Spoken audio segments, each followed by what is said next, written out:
Welcome mga ka-For The Body sa ating YouTube channel. At kung bago ka pa lang, i-subscribe nyo po, i-follow nyo po ang channel natin, i-like nyo po itong video na to, then click subscribe and i-hit yung notification bell para lagi kayong updated sa ating lahat ng mga videos. So ito na, panoorin na natin mga ka-For The Bodies.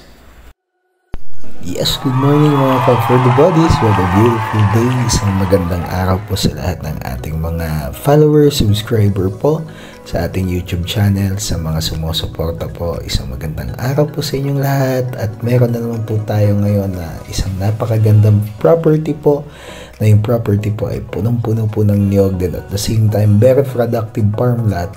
At ito po ay matatagpuan po sa bayan ng Lopez, Quezon. So nandito na po tayo sa starting po ng video. Kanina po makikita nyo po nasa kalsada po tayo. Yes, ito po ay 150 meters po from National Highway po. From the road, not National Highway, Barangay Service Road po ito. Nasa 150 meters lang po. Tapos yung pasok po natin, ito na po mismo yung start ng property mga ka-For The Body. So ito po ay nasa 500 plus po na puno ng niyog na ayan makikita nyo po, mostly lahat po yan takaran. Pag sinabing takaran, mga bata pa po yung mga puno ng niyog pero namumunga na po. So mga nasa 10 years pa lang po yung mga tanda po ng puno ng niyog nito. Then also may mga fruit bearing trees din po, mangilan-ngilan, may mga mangga. Di naman po yung mawawala. May rambutan po na mangilan-ngilan. Kasi sa laki po ng lupa na to, normally po talaga mga ka-For The Bodies, hindi lang po puno ng niyog ang meron. Also, yung mga productive po na mga fruit-bearing trees po natin, may mga puno po ng saging. Ang maganda lang po dito, ang bayan ng Lopez po kasi is nasa almost 4 hours drive from Metro Manila. Medyo malapit po siya. Then at the same time, ang isa sa advantage po nitong property, napakamura po niya mga ka-For The Bodies. So ilalagay po natin yung presyo po dyan po mismo sa YouTube thumbnail and sa video description. Kaya pagkakatapos nyo pong panoodin po itong video, punta po kayo dun sa ating video description para i-check nyo po doon yung price po natin. So ayan, makikita nyo po yung hangganan po ng lupa sa parting kanan, then dito naman po yung mga niyog. So nasa loob na po tayo mismo ng property. Sa last part po nitong video, ipapalabas po natin yung nilakad po natin papasok po dito po sa property po natin. So ito yung open area, which is grass area po siya. Ang maganda po dito mga ka-farm lot po natin, mga ka-For The Bodies, ito pong grass area po natin na to, pwede po siyang pag-alagaan ng free range chicken, Pwede din po pagtayuan ng bahay, nasa sa inyo po yan. Pwedeng gawing camping site, camping ground, pag halimbawa namamasyal po kayo ng family nyo. Pwede pong lagyan po yan ng baka, kalabaw po for livestock. So, yan po yung mga ideal po. So, ito naman po, itong portion po na to na uphill po na to, ito yung overlooking part. So, ito po is combination po ng flat area, then overlooking part yung makikita nyo po sa harapan natin. Yan po yung mismong may-ari po ng property, mga ka-for the body. So, andito po tayo ngayon. So, sabi niya sa atin, papasalamat siya sa atin kasi na-video natin yung property niya. Ayan po, yan po yung portion po na overlooking, pataas po dyan. So, ito naman, dahil nga malapit sa kalsada, yung pagpapalagay ng kuryente, kung maglalagay po kayo ng bahay, madali lang po siya.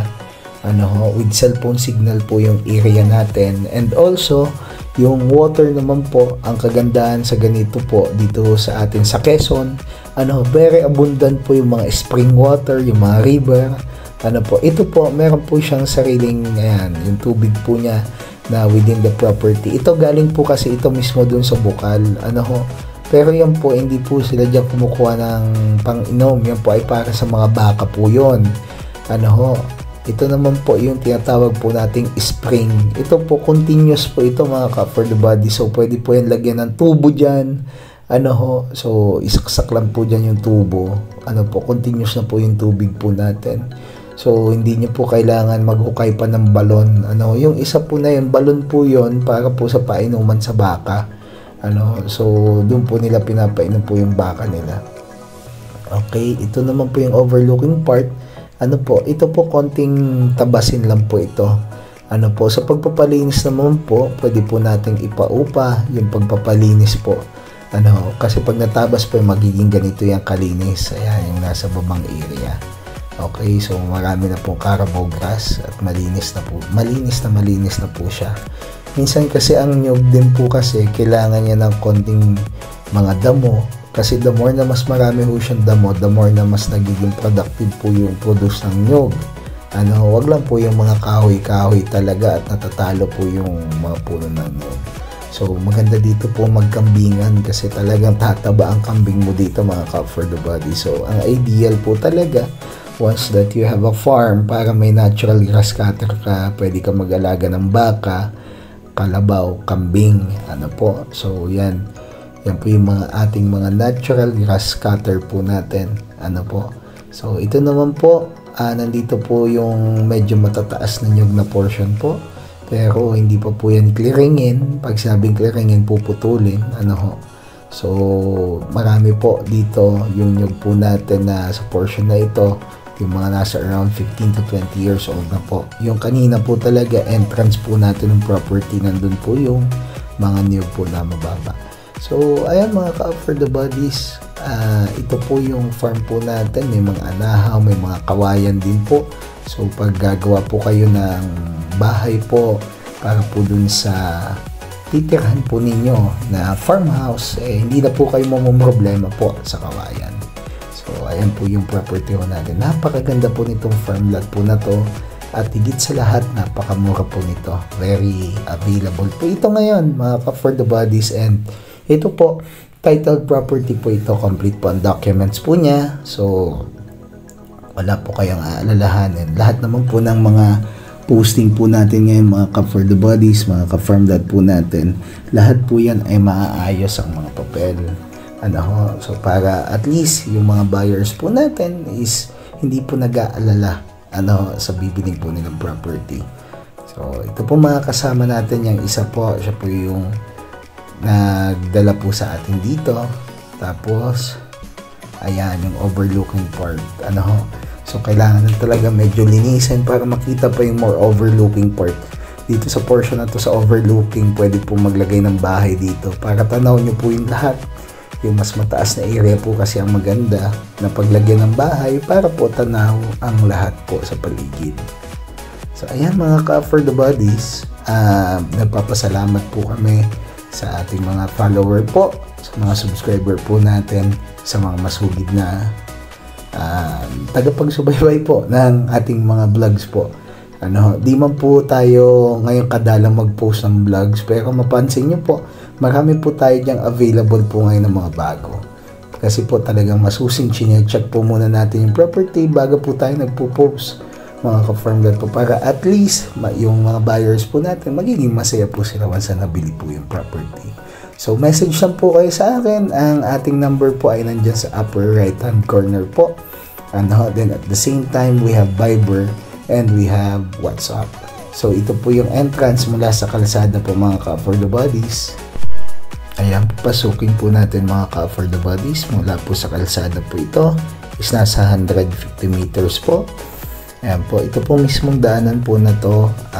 Ito po ay pwede pong palaparan up to maximum of 3 meters. Para pasok na pasok po yung sasakyan po natin. So, padadaanan lang po ito ng grader. Normally yung grader po, pwede po tayo mag-rent nyan.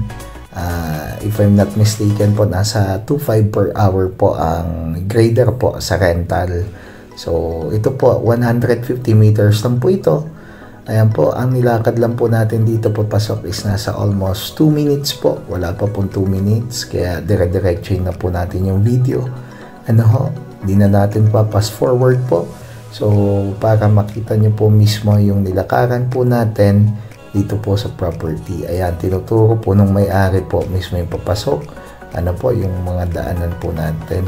Mula po dun sa labas ng property, mga ka-for the bodies. Then, sa portion na to, napakalapit na po natin sa property. So, ayan na po, yan tinuturo niya, yung bungad na po mismo ng property. So, sa mga nagtatanong po sa atin kung magkano po yung pagpag-grader, normally po, nasa 2,200 to 2,500 po yan. Rental po yan. So, maghahanap pa tayo ng pwede marentahan. Sa magpapatabas naman po, ang ginagawa po natin, pinapapakyaw lang po yan, yung pagtatabas po. So, napakamura lang po. So, ayan mismo, yung nasa unahan po natin, yan na po yung bukad the property po natin. So, kung mapapansin, napakalapit po mula po sa kalsada. So, may right of way po siya, kaya hindi po problema, papasok po dito sa property. So, ayan mga ka-for the bodies, yung makita nyo pong acacia dyan sa may kaliwa, dyan na po nagsisimula yung property. So, ayan mga ka-for the bodies, hanggang dito na lamang po muna tayo, mga ka-for the bodies. Thank you very much po sa pagsubaybay na ating video, at hanggang dito na lamang po muna tayo ngayon, at tanging sa Diyos lamang po ang kapurihan, at lahat ng kapurihan ay Kanya lamang, mga ka-for the bodies. Abangan po natin yung mga next video natin. Contact nyo lang po ako, andyan po yung contact number po natin. Available din po tayo sa Viber and WhatsApp. Thank you very much. See you po sa ating next videos. Bye bye for now.